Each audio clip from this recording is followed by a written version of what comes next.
Hi. Um, this is probably one of the most difficult videos that I probably ever made um in my life this far. Uh, it's a lot, but I definitely want to say that if you feel like you can't escape um from a situation, from certain people, or just life circumstances in general, I promise you that you can. Um, yeah. And I just want to take this time to share my story with you, whoever, is watching this. So in 2023, January of 2023, I I escaped my abusive family. Um, and it's been a wild time since then, honestly. Incredibly uncertain, scary, and a lot of, difficult times. But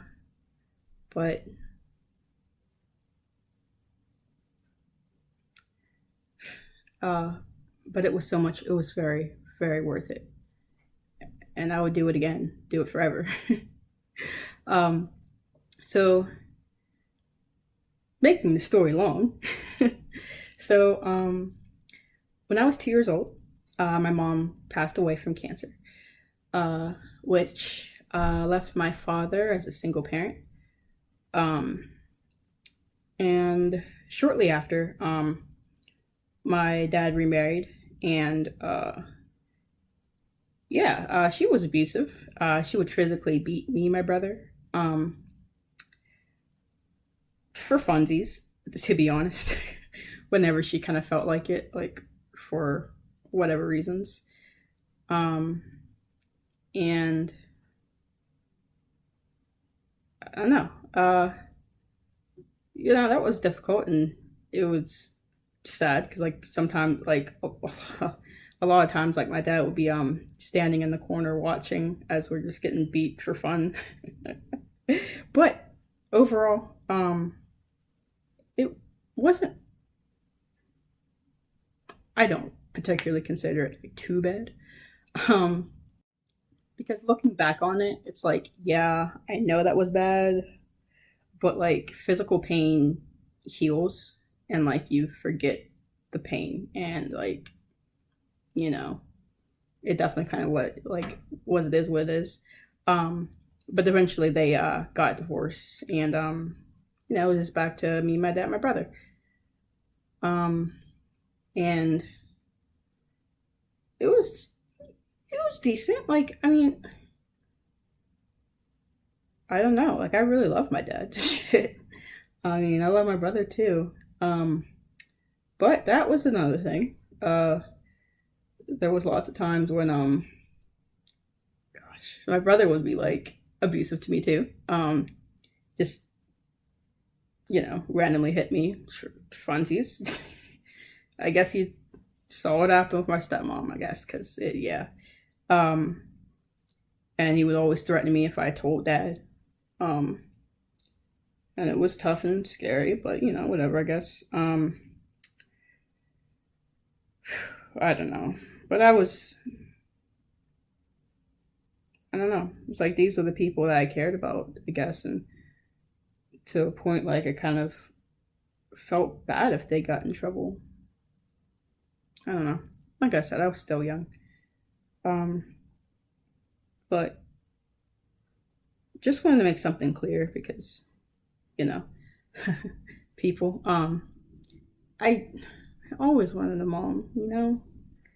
Like the thought of having like a legitimate mom was something that I definitely like, wanted in my life. Um, because like you see random things on like Facebook and stuff. So the Rugrats in Paris movie where they had the mommy and like child dance, and Chucky was like all alone by himself, and he was like really sad because he didn't have a mom to dance with, and like I don't know that. Well, that hurt. That in the episode, the regular episode, like for Mother's Day. Oh my gosh, it's like I felt that, and it's like yeah, I. But yeah, I just want to make that clear. I definitely, when a mom, I was fine my father dating because I don't know, it's okay, but people did. Um, but yeah, then my second stepmom came into my life when I was 12. Yeah, 12. Yeah, going on 13, and it unfortunately it made me realize getting physically beat is not overall. It's like not too bad of a thing for that matter, which is a terrible thing to say. But because my second, and I mean, I don't claim any of them, but I guess current stepmom, she was mentally, emotionally, and verbally abusive to me.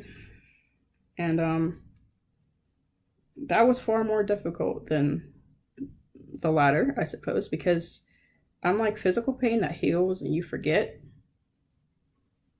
on its own, like it heals on its own, you don't have to do anything really. The emotional and mental pain that comes with getting constantly abused, unless you do some serious digging, soul searching, sitting with it, rectifying things in yourself, that shit can stay with you until you die.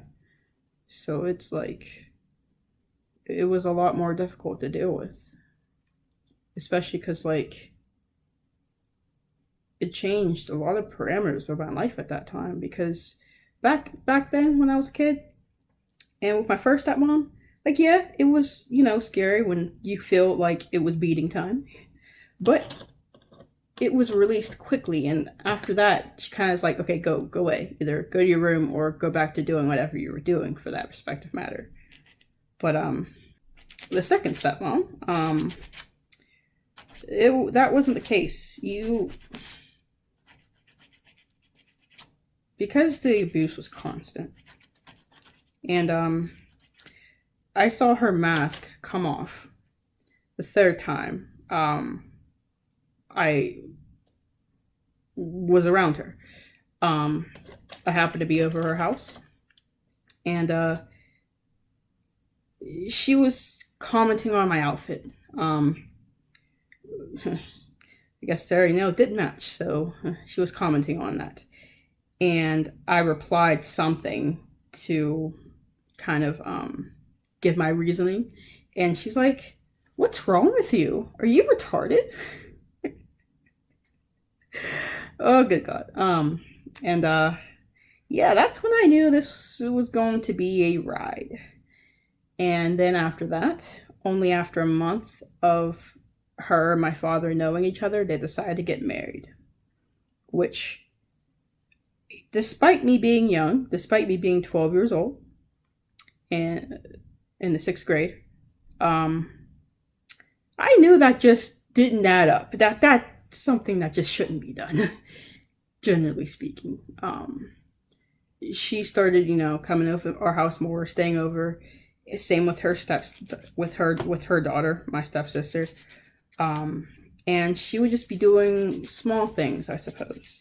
But lying on me, saying like I did something when reality it was her daughter who did something to my dad, and just doing and saying things that just to make me look bad. And just separate me and my dad. And it was very disheartening because when I told people at church, because we really went to church a lot, everyone was just like, "Oh, you're just not used to having a new mom." My dad dated consistently, to be honest with you. Yeah, like, because right before my the current stepmom, He dated this one woman, um, and it was really nice, honestly. I don't know, because after what transpired actually in both situations with both my stepmothers, to be honest, realizing that they don't have to do anything for the children that you're coming into a relationship with. But the woman he dated prior to my current stepmom, uh, she actually took the time. And she had a daughter of her own, but she took the time to take me out, like just the two of us, and took me out to a pit step show. Very random, to be honest, but and I really enjoyed it because honestly, it was just spending time. Like yeah, took me to a step show, got me some drinks, and then we went out to Quaker Steak and Lube afterward, which was the first time I ever went there, and it was it was just this really nice experience. And her daughter was she was cool. I miss her. We really bonded, and it was around that time that they were dating that it was my birthday, and she came up to my birthday with me to Dave and Buster's, and I'm disappointed that that situation didn't work out because um, I really believe that she was a much better candidate for that respective matter. Um, but all that to say, like, it wasn't just the fact that I wasn't used to having a new mom. It's I'm seeing things, but just because I'm young, clearly that didn't matter. That doesn't matter, you know. Who am I?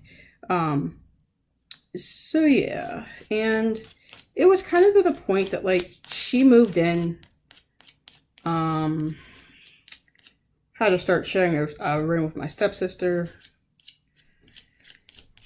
And when she moved in, I could tell completely that she wanted me and my brother out the house, just out the house. She wanted to separate me and my father, um, which unfortunately she was able to, unfortunately, because I would always just, you know, hang out with my dad, try to spend time with him, like watch TV, play games, watch him play games. But I wasn't really allowed in his room um, anymore. Only on like honestly rare occasions when they were all being nice, I suppose. But yeah, if she came home, it's like I'm gone. Gotta be out the room. Yeah, and yeah. Shortly after she moved in, um, it was interesting because like my dad realized I was dyslexic. This was in sixth grade because every spelling test I ever took, I failed it. Tough. And to the point like he thought I couldn't read. So he bought me a dictionary, and I really liked it. And I wanted to like study and learn more. So I had the dictionary in my notebook on the coffee table, and I was in the basement doing what I have no idea. And she calls me up and says, "Hey, come get your books and stuff off the coffee table." And I'm like, "Okay, I'll come up and get it once I'm done with whatever I was doing in the basement." So I come up the stairs, and my books are no longer on the coffee table where I left them. And something told me to look in the trash. My books in the trash. So she would do things like that to teach me that I wasn't allowed to live in my house. I wasn't allowed to exist in my house. I could only exist in my room. It's like, yeah, because this was back when I was, we'll just round it off and say 13. And and that was 2007. From 2007 to 2023. The amount of times I got yelled at for being in a room being anywhere outside my room. It was crazy, honestly. Like I'm in the dining room. Why are you in there? Why are you sitting in there? Like it really felt like I couldn't exist. Oh my gosh, especially in the kitchen. No, because like so many times I got yelled at for fucking food, bro. Like eating the wrong thing. Like randomly eating the food that she was saving, even though she told no one. Even though there was no sign, like no mention that, hey, this is for me, don't eat it. But, I'm supposed to know everything. I'm just supposed to know. Or, randomly be like, oh my gosh, you're eating that much? Or like when she would tell me like, okay, yeah, like if there's only a little bit left in the pot, don't leave that little bit left in the pot, like after you get your food, like don't do that. So like, okay, so I realized if there's only a small amount left, just take it all, because she said not to do that. And then she'd be like, oh my gosh, you're eating too. It was just, I could never do anything right. And I developed an eating disorder because of the amount of food indensed problems. To be like, okay, fine, fuck it. I don't need it. Shit. But then that was a problem, exactly. You could never do right. And it was like my existence was always a problem. Like something was always going to be wrong, was always going to do something wrong. So I became an apologetic, where I started saying like I'm sorry up front before anything ever happens, because it's gonna be something. Or the amount of times that I told the truth. Jesus Christ. Which is hilarious because just like me making this video, she doesn't want that out in the world. Like, of course she doesn't. She don't like the truth. Jesus Christ. But yeah, there was so many times for God knows what I told the truth. Now, in some aspects, I get it, because sometimes it wasn't my place to tell the people, which I get. But it was more than that, though. It was just the aspect of you shouldn't tell, as if saying the truth was wrong. As if standing on the truth was wrong. It's like she was trying to get that aspect out of me. Because I understand that these were all very spiritual attacks. Honestly, because for years, I never really cared to talk. I became afraid of speaking, honestly. Afraid of being seen. Honestly, it's like any family, any function, I would probably be in the corner somewhere, just away, as far away from I can, not involved, because I'm a problem. And yeah, so along with her, wanting to get me and my brother out, it's like once she came in, we stopped seeing our family. Our extended family, we would go see them every year. At least at that time, for the past 3 years prior. Because my aunt, she was a part of the Teachers Association. And they had this really big cookout. And they had this really big field and so much fun stuff to do for the kids. Oh, it was so fun. And I got to see all my cousins and all my family. Every year we went, and it was so fun. But yeah, that all stopped after she came in, and it was all replaced with her family. But her and her family made it a point to make sure I knew that I was not a part of their family. I just wasn't. Yeah, it's really I was just the help. I was only to be a servant, nothing else. I didn't matter. I didn't exist. Both her and my father taught me speaking up for myself in any way. Questioning it, doing any of that was disrespectful. Disrespectful as hell. And I should get strung up for doing something like that. Dad would always tell me oh, I would get strung up on the... So yeah, I was taught, I couldn't say no. I wasn't allowed to. That's disrespectful to say no. And it was really shown one day on a family vacation. Couldn't tell you where we were. I honestly hated like every vacation. I was incredibly depressed back then. But yeah, I'm over there struggling with my suitcase. God knows where we were, if it was on the plane or not. But I'm struggling with my suitcase. My stepmom yells at me saying, "Andrea, carry this for me." And I'm just looking around. I'm like 13. I'm 13, no older than 14 at this point. And like I said, I'm struggling with my own suitcase. And I'm like looking around at my dad to see, like, Dad, bro, this isn't okay. And he says nothing, of course. Why would he? Save that for later. But yeah, no one came to my rescue, and I just realized, okay, all right, we just gotta deal with it, I suppose. And yeah, that's really all I was, just the help.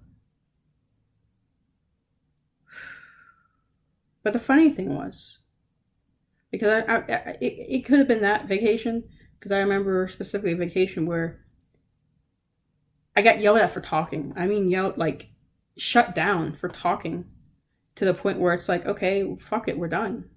We're not talking anymore. And then it's like, why aren't you talking? Like, they wanted me to be a subservient little shit, but still keep my positive, radiant energy so they could all siphon from it. Because whenever I didn't, that was a problem too. Oh boy. Yeah, and there was, it's a lot. But there was like times when, like, my stepsister, who treated me like a fucking piece of shit, completely no regard for me whatsoever, fucking hated my life, I mean, who fucking didn't really at this point. But I don't know. But like one day, pretty sure between I was 13 or 14, one of her friends was coming over, like, in the basement, and she was cleaning up, I guess. I mean, this is how random this is. She wanted to put, like, my dad had these, like, blue cakes to put in the back of the toilet to make the toilet water blue, and she was getting ready to put one in there, and I told her, you don't put one in there. And my dad just put one in there. You don't need to put another one in there. It's still there. And she got so mad at me, and she's like really persistent about putting it in. I'm like, bro, don't, like, there's already one in there. And she just got so, I still to this day fully don't understand what the thought process or anything was behind this. She gets so mad at me, comes up to me, like, starts hitting me and calling me the devil. Like hit me so much my glasses fell off my face. And I was just, like, in shock. I didn't do anything back at all. That is my fault. I take full responsibility of that. Because at that point, I thought I had people I could turn to in situations like that. Because I'm like, you know what? I'm not going to do anything. When her mom gets home, I'm going to let her know what happened, because, whoa, that was not okay. Oh, Jesus. But when her mom came home, this is what she said when I told her what happened in the situation. I'm not going to say names, but she's like, you should apologize. That was it. That was the end of it. Didn't force her to apologize, because she didn't. She didn't. Nothing. That was it. And when I told my dad, at least I I guess, felt bad for me, I guess, but he also didn't do anything. And that's when I realized, like, I was on my fucking own in that house. That no one really gave a shit about me, how I felt. Especially when it came to how I felt. Oh my gosh. I learned I couldn't really cry or show any negative emotions around anyone in that house. Why? Because they would turn it back on me and say it was fucking my fault. Yeah. Um, you know, so I learned to cry. I learned how to silent cry. Learned how to only like really cry by myself. Yeah. Any dark corner or space I can crawl into and hopefully try to disappear. Yeah. That's what I'd be. Um yeah, they decided to get married nearly a year after they decided they were going to get married. Um and it was shortly, I guess, before the wedding. I guess like a month or two before that I was really planning on offing myself. Um because at that point it was practically a year since my dad told me he loved me. Because when she came over, she took over, you know. Um, and I just felt like garbage. Like there was just no point at 13. But you know, it doesn't matter, I suppose. And it was funny because like the day before I was really gonna think of ways to do it where it wouldn't hurt because I didn't care for pain too much. I had a dream, yeah, that night, and most random dream ever. But that was during the time when like Snoop Dogg and Martha Stewart were a thing. But yeah, it was like this cooking show with some random black gangster looking dude and some white woman were doing a cooking show, and they decided to randomly zoom in on like the black guy. He's like mixing something up in a bowl, and all of a sudden he looks at the camera and he's like, "I love you." And I start laughing because I'm like, okay, that's funny. Like, okay. But then like he keeps saying it, like he's like, "I love you. I love you. I love you. I love you. I love you."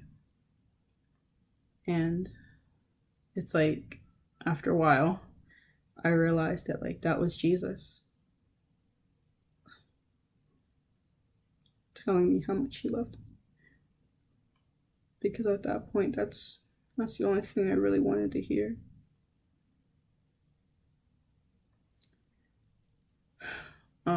And it was crazy because I started crying in my dream. And when I woke up, I realized like I was really crying in real life. And that was when I made a promise to God that no matter how bad I felt, no matter how bad it got, that I wouldn't do that. Now, over the years since then, the urge has been there. But I did make that promise to not do it. To not do it. But it was still pretty difficult. Boy, oh boy, their wedding day. Yikes, on the bike. That was so. I wanted to fly, just legit grow wings and fly out of that building. It was really just a terrible day. Because surrounded by people that don't see you as a person and kind of treat you like garbage, and then realizing this person is going to be attached to your life for God knows how long, isn't really a good feeling. Yeah. And I don't know. It was just yeah. It was really nice though. I don't know. Cause one of my older cousins, he saw was like lonely as shit. When there was the couples dance, like whoever you walked down the aisle with, um, you partnered up and danced with them, and of course, well, I mean, you don't know, but I walked down the aisle by myself, so I had no one to dance with. So I was kind of just twirling my dress around on the dance floor, like being all sad. Because, like, the one person that was kind, of course, had someone he walked down the aisle with. So I was sad about that. Like I said, I was legit a kid, like 13 years old. But that was nice that my older cousin, like, came up and did that. Because in my life, it wasn't often that anyone did anything for me on an emotional level, especially when it comes to putting themselves out there. People didn't do that for me at all. Hell no. So I will say that was nice. It's really, really funny though, because like shortly after, and I mean like within the week, my dad tells me, yeah, I finally see what you were talking about when it came to her. Boy. And it's like, yeah, I saw the way she was moving like with her and her family and realized like it was all about her. And I'm like, and I realized like I made a mistake. But then he goes and says, well, but I made my bed. I got a lie in it. What? What? What do you mean, bro? Like,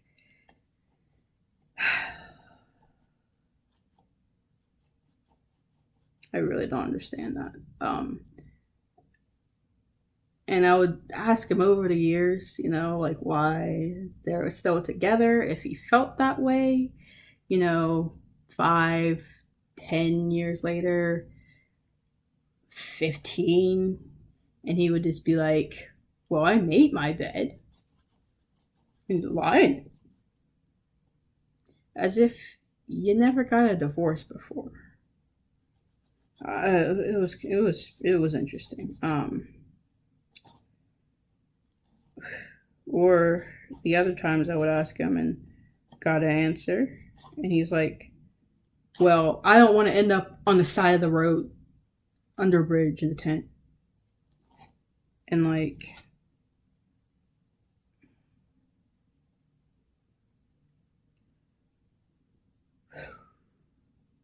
I mean, sorry, but I'm gonna get to why that meant so much to me, especially with the things I went through in my life. But that hit me so crazily because even then I had the aspect, understanding, and idea of if something can better your life, it's worth going through. Like, but hey, whatever, I suppose. Um, but yeah, so in 8th grade, yeah, so it's been a few years now, I guess. I mean, honestly, two, not that much longer.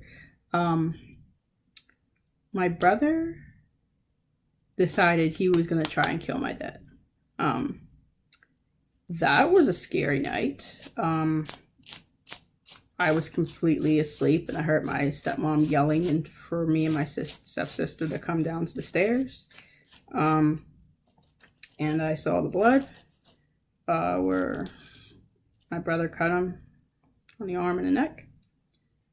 And that was a wild time. At that point, I did not understand why. And it wasn't until maybe I was 23, maybe 22, but probably, wow, sorry. It wasn't until 2022 or 2023 that I realized that. So around 27, maybe 26. But did I realize why my dad did that, or so why my brother did that? It's because my dad abandoned us. He really would. He really abandoned us for these women. And he just didn't care at all. Especially because I asked him, as as a definitely an adult living in that house, asked him why, if I get now if you're not going to stand up for me, protect me in any type of form or fashion, but why didn't you speak up for me or do anything with my first stepmom when she was clearly beating us and we clearly couldn't do anything because she was a big woman? I feel like he's a chubby chaser for real. But aside from that, she was a big woman, and I was 6 years old. What am I gonna do with that? And his answer was, well, I got to go to New York for the first time.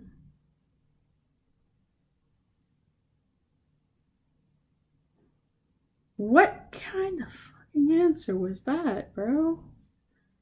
And it made me realize that he's a gold digger. Or he just wanted these women to do whatever they could for him to be taken care of. And especially when it came to us, whenever a new woman would come in, here you go. Do whatever you want with them. They're all yours. Boy, oh boy. And that was a devastating realization to come to. That my dad just never cared. Because he's always in my face. This is the funny part. He's always in my face saying, oh, I love you. After you got the phone, I love you, Andrea. I love you. Ran to give me hugs, kisses. As if that fucking meant shit. Because when it really came down to it, he wasn't fucking trying to be there.